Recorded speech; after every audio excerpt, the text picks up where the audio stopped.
Sur une petite annonce, une berline essence de 2008 s'affiche à un prix qui te fait sourire. Un moteur simple, un capot qu'on ouvre sans code, une valise de diagnostic à 20 € qui te raconte tout ce qui se passe dedans. En face, dans la vitrine du concessionnaire, une voiture neuve coûte le prix d'un studio. Elle t'espionne, elle te bride et elle t'oblige à repasser à la caisse à la moindre pièce. Il y a un trou dans ce mur. Une tranche de vieille voiture, ni antiquité ni modèle récent, qui échappe à la plupart des verrous qu'on a boulonnés sur le neuf. On les appelle des young-timers. Et pendant que la majorité regarde le neuf en soupirant, les gens malins, eux, achètent pile dans ce trou. Mais je vais être honnête avec toi tout de suite, parce que ce trou a un piège au fond. Toutes les vieilles voitures ne se valent pas, et l'une d'elles peut te fermer la ville au nez. Alors autant te montrer le vrai bon coup et le vrai mauvais coup, sans te vendre du rêve. Aujourd'hui, je te montre comment une vieille voiture t'évite les pièges du neuf, pourquoi il existe un point idéal que presque personne ne vise, et comment ne pas tomber dans la mauvaise moitié du marché. D'abord, comprends ce qu'une vieille voiture t'évite, concrètement. Sur les modèles d'avant 2018 environ, et ça varie selon les marques, il n'y a pas de passerelle de sécurité, ce pare-feu qui empêche ton garagiste d'agir sur la voiture. Pas non plus de pièces appairées, ces pièces qui portent un numéro de série et que l'ordinateur central refuse tant que le réseau du constructeur n'a pas donné son accord. Sur les diesels d'avant 2015 environ, il n'y a pas d'AdBlue, pas de compte à rebours caché, pas de capteur qui décide tout seul d'arrêter le moteur. Le système AdBlue s'est généralisé avec la norme Euro 6 autour de septembre 2015. Ajoute à ça une électronique simple que tu lies avec une petite valise à 20 € branchée sous le volant, sans plateforme ni autorisation. Et un dernier point que beaucoup ignorent. Une voiture d'occasion déjà immatriculée en France ne paie aucun malus quand tu la rachètes. Le malus, il frappe une seule fois, à la première immatriculation. Attention quand même, une voiture importée, elle, le repaie au moment de sa première carte grise française. Et ce n'est pas un hasard si ces vieilles mécaniques reprennent de la valeur. Le même verrou qu'on a mis sur la réparation des voitures récentes, tu l'as déjà eu dans ta poche, sur ton téléphone, quand un écran changé hors réseau bloque une fonction. La logique descend partout. On te vend un objet, mais on garde la main sur ce que tu as le droit d'en faire. Une voiture d'avant cette génération échappe à cette logique, tout simplement parce qu'elle est née avant les verrous. Maintenant, la partie que les vidéos trop enthousiastes te cachent. Parce qu'une vieille voiture, aussi simple soit-elle, peut être interdite d'entrer en ville par sa vignette critère. Et là, tout se joue sur un détail. Les zones à faibles émissions sont toujours en place. Les députés ont voté leur suppression, mais le Conseil constitutionnel a annulé cette mesure en 2026, donc elle reste.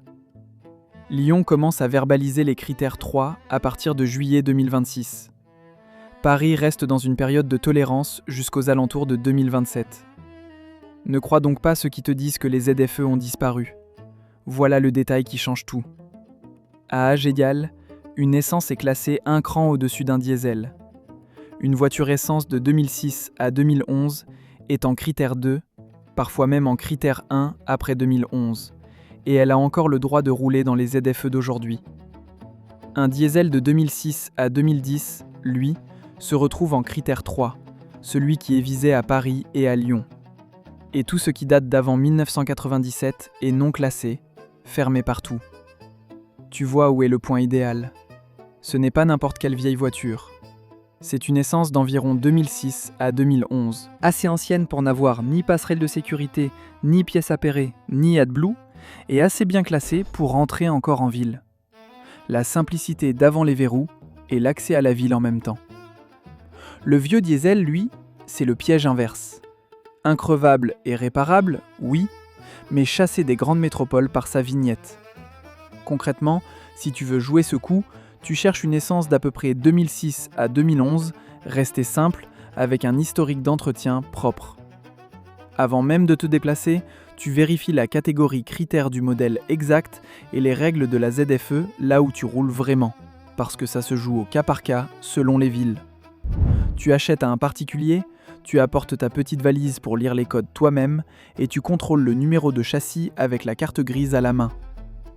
Côté budget, sois lucide. L'assurance peut coûter moins cher sur une vieille voiture, avec des contrats Youngtimer ou collection, parfois 30 à 50% de moins. Mais ce n'est jamais automatique. Ces contrats posent des conditions strictes, un usage loisir, un kilométrage limité, souvent une deuxième voiture dans le foyer. Et n'oublie pas qu'un Youngtimer n'a aucun statut de collection. Il garde donc le contrôle technique classique tous les 2 ans, sans la pause de 5 ans réservée aux vraies voitures de collection. Un moment d'honnêteté, parce que c'est ce qui sépare un bon conseil d'une bêtise. Il y a des lignes à ne jamais franchir. On ne débride pas un moteur, on ne retire pas l'AdBlue, on ne neutralise pas le filtre à particules ni la vanne EGR. C'est illégal et ça bloque net le contrôle technique. On ne bricole pas non plus une fausse vignette et on ne cherche pas à contourner une ZFE. Ça, ce n'est pas un bon plan, c'est une amende qui t'attend. La seule vraie exemption de ZFE pour une voiture vraiment ancienne, c'est la carte grise en collection, à partir de 30 ans. Et elle suppose un usage occasionnel, pas un véhicule du quotidien. Le message honnête, donc, tient en une phrase. Achète une vieille voiture, simple et réparable, une essence pour garder l'accès à la ville, avec les yeux ouverts sur les ZFE. C'est surtout un bon calcul si tu ne roules pas tous les jours au cœur d'une métropole à ZFE, ou si c'est ta deuxième voiture, celle du plaisir et du week-end. Alors la prochaine fois qu'un vendeur te présentera le neuf comme le seul choix raisonnable, pose-toi la vraie question. Le problème, ce n'est pas l'âge de la voiture. C'est de savoir qui garde les clés du logiciel une fois que tu as payé. Une vieille essence bien choisie te rend une chose simple que le neuf t'a discrètement retirée. Une mécanique que tu possèdes vraiment et que tu peux réparer sans demander la permission. Si tu en as assez qu'on t'oblige à racheter ce que tu possèdes déjà, abonne-toi. Sur cette chaîne, je démonte chaque semaine les pièges cachés dans les voitures qu'on t'oblige à racheter.